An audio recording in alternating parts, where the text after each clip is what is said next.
अभी मैं जहाँ पे खड़ा हूँ यह सघन वन की श्रेणी में आता है। वनों का वर्गीकरण घनत्व के आधार पर सघन या विरल वन होता है।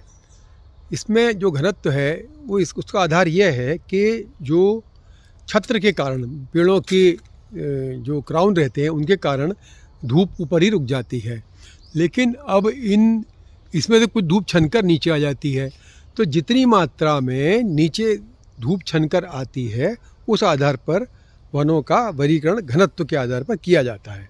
वनों का घनत्व 0.1 से लेकर 1 तक है, अर्थात जहाँ धूप ज़मीन में बिल्कुल नहीं आती वहाँ घनत्व 1 होगा।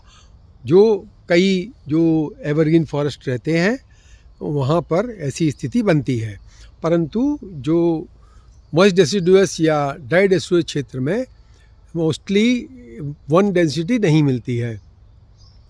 0.1 डेंसिटी सबसे कम, अर्थात अगर 90% धूप ज़मीन में गिर रही है तो 0.1 डेंसिटी, और अगर जैसे जितना बढ़ता जाएगा, जैसे कि 0.4 डेंसिटी एक ऐसी है जिससे नीचे के वनों को विरल वन कहा जाता है। 0.4 का मतलब क्या हुआ कि 60% धूप ज़मीन में गिर रही है। तो जो बिगड़े वन हैं जो 0.4 डेंसिटी से कम है उनमें विभाग पुनरुत्पादन के कार्य करता है ताकि वन और बेहतर हो सकें।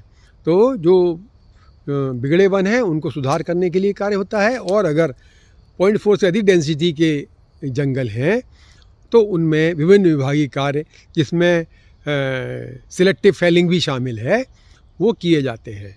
इस प्रकार वन क्षेत्र में जो गतिविधियां हैं वो उसके घनत्व के आधार पर कार्य किए जाते हैं।